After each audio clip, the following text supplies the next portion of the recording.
Next, this piece, in my opinion, is a bit problematic. Some Buddhist predecessors said that this piece has some problem. It's not because of that I feel that way, but when I read it, talking about merits, how many merits? Sakyamuni Buddha said, Ananda, among this you should further determine the relative superiority and inferiority. You need to determine the 6 roots: eyes, ears, nose, tongue, body, and mind. They have strength and weaknesses, some complete, some incomplete. That's what's written in the sutra. And relative superiority and inferiority, some are better and some are lacking.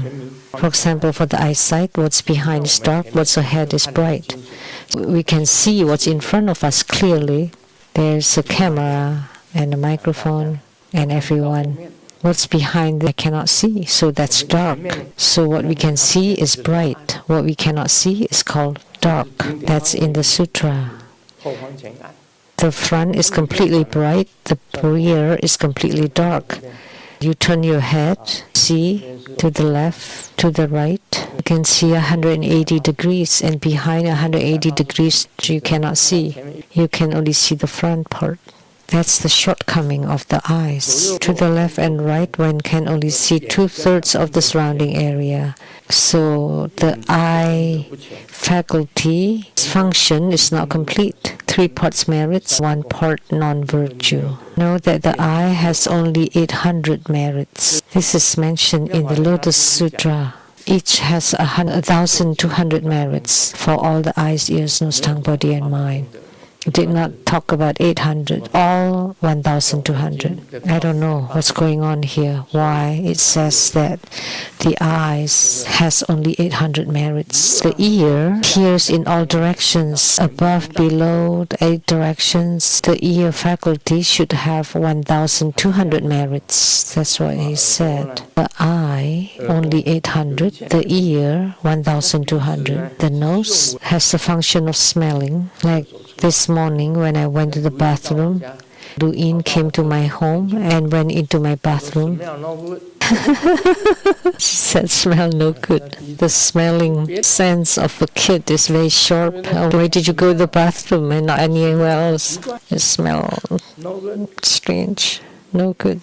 For the nose faculty, some things you cannot smell, and the nose has going in and going out. So when it's going in, you can smell. But if you close your nostrils, you cannot smell anything. You can smell from far away. You can smell things from up close. That's why the nose only has 800 merits. For the tongue, it proclaims and expresses all mundane and supramundane wisdom. The sound of speech has a certain boundary, but the principles spoken are inexhaustible. So it has a complete 1,200 merits. The body has a contact sense. If you don't touch it, you don't feel it. Say if we shake hands, like the little girl, when I hold their hands, I have no feeling at all. But if I hold a hand of a bigger lady, like say the lady from Chengdu, if I hold her hand, definitely I would have some feeling. But the hand of little girls walking, I don't feel anything. They're so tiny. But if you hold the hand of a beautiful lady, or the lady that you like or you love, that would be really different. So the feelings are different. And because of touch and feels separated, you don't feel anything. When in contact, you have some feelings. When you touch their body, you have a feeling. Some perverts would sense using some glasses, and they can record and peep, and then they feel good about that. That's the feelings from the eyes and some feelings from touch. So that's the awareness of touch.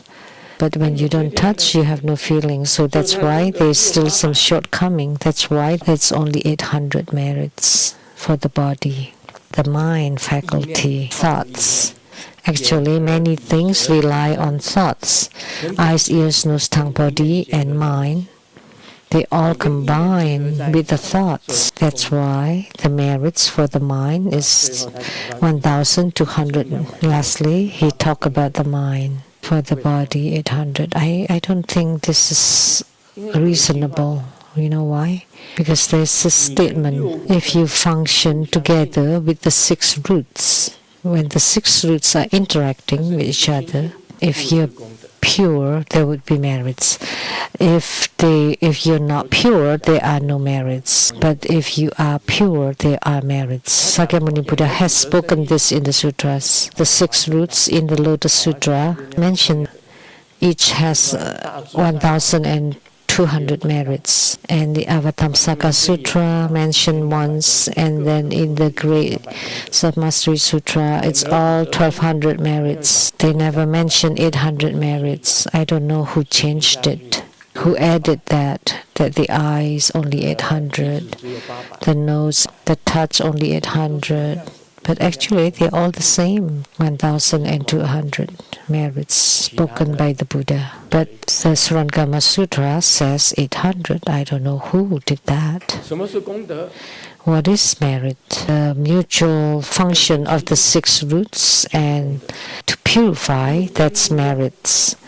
But the 6 roots in function without purity, and you immerse in the dust, then that's no merits, and it actually creates hindrances and obstructions in your spiritual cultivation.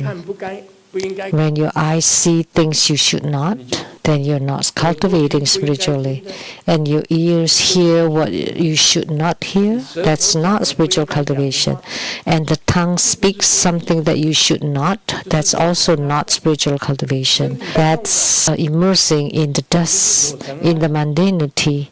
And the body touches things that you should not touch, that's not spiritual cultivation. And the mind just give ways to running thoughts that would become the obstructions, afflictions, no use at all, no merits at all. So the mutual function of the 6 roots to purify would generate merits.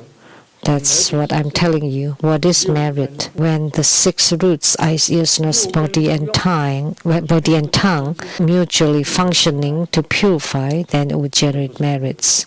But if it's not, if it become contaminated with dust and not pure, then there's no merits. So what's about this 1,200, 800, etc.? If you want to classify, maybe 500, but actually you shouldn't define it like that. So when you read the sutras, you should understand what is merit, what is non-merit. Anything that benefits sentient beings is meritorious.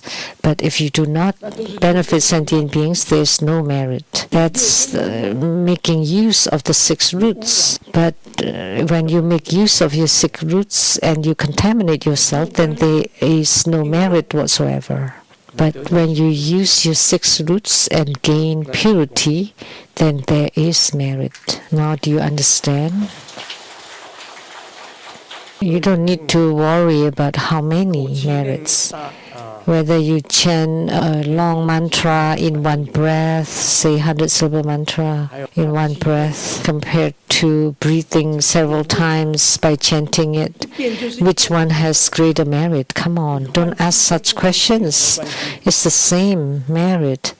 Why is it related to breathing? Whether you pause or not, and sometimes you breathe many times and sometimes you don't. The same with chanting the Buddha's name. With one breath, you chant with one breath. Then there is merit. If you go Namo Amidofo and then breathe, there's no merit? No, come on, it's the same. You're saying that chanting long mantra has merit and short mantra doesn't have merit? No, the same, long and short. Namo Amitofo, Namo Amitofo, Namo Amitofo,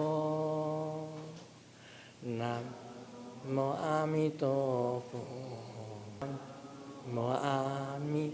Sometimes you chant the slow version, some the quick one. 阿弥陀佛，阿弥陀佛。哪一个功德比较大？ Long and short, which one has greater merit? The same. Come on, the same. As long as you can quiet down your heart and mind, it has merit. If your mind is haphazard and chaotic and then running all over the place, there's no merit. If your heart mind can be pure, there is merit. That's the only difference. Don't worry whether they're 800 or 1200 or 300 or what. Don't care about those. So that's about merit in this piece.